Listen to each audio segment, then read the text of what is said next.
Chamamos isso de devir, esse movimento constante que transforma tudo e não preserva nada, e alguns o reverenciam como necessário, como sábio, como parte de uma ordem maior. Mas necessário para quem? Sábio segundo qual critério? A natureza não argumenta, não o justifica, não consola. Ela produz e destrói com a mesma indiferença. Trilhões de vidas surgem e desaparecem sem registro, sem memória, sem tribunal. E, no entanto, insistimos em tratar a nossa própria participação nesse mecanismo como se fosse central, como se houvesse uma narrativa secreta destinada a nos absolver do absurdo. Talvez não haja.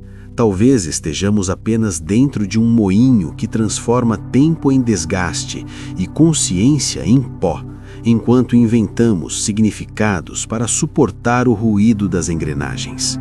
Diante disso, surge uma ideia desconfortável.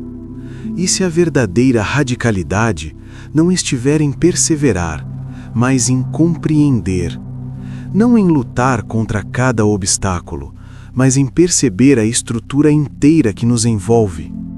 Fala-se em santidade como doação absoluta, como entrega total ao alívio do sofrimento alheio.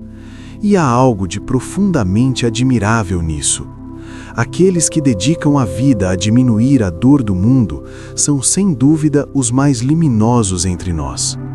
Mas mesmo essa forma de grandeza não altera o fato fundamental de que o jogo continua, de que novos sofredores continuam a nascer, de que a máquina não desacelera. A chamada santidade do desistente não é desprezo pela vida, nem fuga covarde. É a lucidez de reconhecer a vacuidade estrutural do processo. É a recusa em romantizar o moedor de carne como se ele fosse um altar. Não se trata de abandonar por impulso, mas de encarar a possibilidade de que nem toda continuidade é virtude, nem toda perseverança é nobre. Talvez a maturidade extrema consista em olhar para o fluxo, para o nascimento, para o devir e admitir em silêncio. Nada disso foi pedido, nada disso é garantido, e mesmo assim estamos aqui, aprendendo a cada dia a arte inevitável de desistir. Se tudo o que fazemos é atravessado por renúncias, então a vida não é uma marcha triunfal, mas um corredor de portas que se fecham atrás de nós com um som que fingimos não ouvir. No início, as portas são muitas, largas, iluminadas pela promessa. Podemos ser qualquer coisa, dizem. Podemos ir a qualquer lugar, acreditamos. Mas à medida que o tempo avança, o corredor se estreita. As escolhas já feitas tornam-se irreversíveis. O corpo começa a impor limites. A energia já não é a mesma. A coragem perde a imprudência que a tornava fértil. E aquilo que chamávamos de liberdade revela-se condicionada por circunstâncias, necessidades, responsabilidades e medo. O trem continua em movimento, indiferente ao nosso cansaço. Pela janela, vemos versões de nós mesmos que nunca existirão. O artista que não fomos, o filho que não tivemos, o país para o qual nunca nos mudamos, a decisão que não tomamos por hesitação. Cada imagem que passa é um lembrete silencioso de que viver é abandonar continuamente aquilo que poderia ter sido, não por maldade, mas por impossibilidade estrutural, não por falha moral, mas por limite ontológico. Há quem insista que tudo isso é parte de um plano maior, que cada perda compõe uma harmonia invisível, que cada renúncia encontra compensação em outro lugar. É uma narrativa confortante.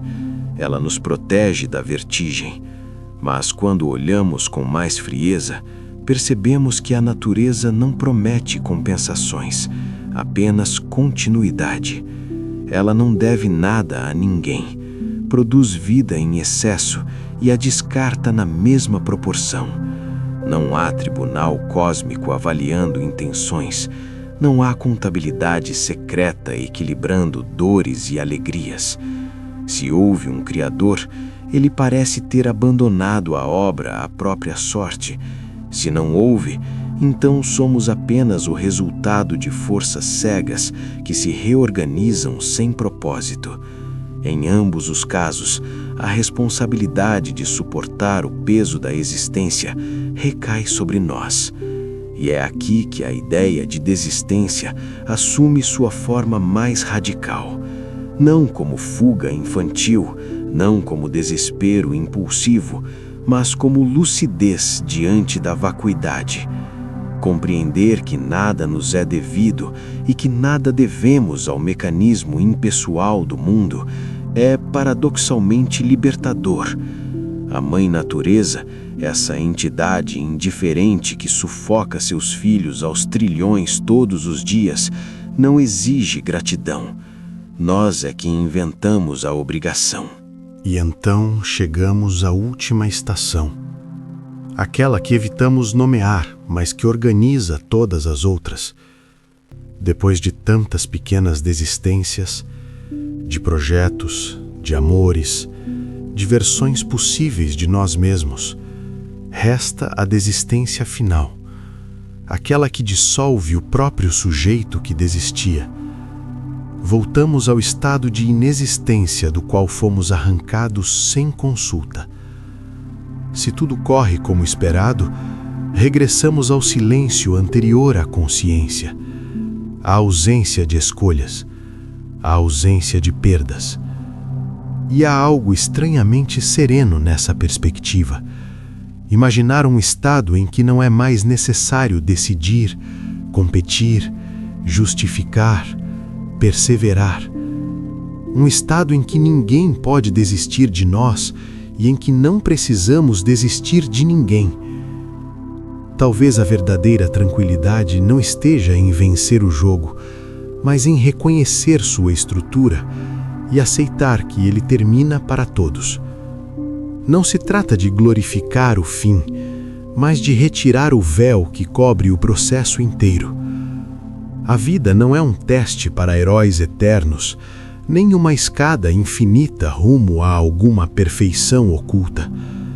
É um intervalo breve entre dois silêncios. E compreender isso, sem anestesia, sem fantasia, pode ser a forma mais honesta de atravessar o percurso, até que o trem finalmente pare. Se esta reflexão fez você sentir aquele desconforto silencioso, então você já sabe o que fazer. Termina.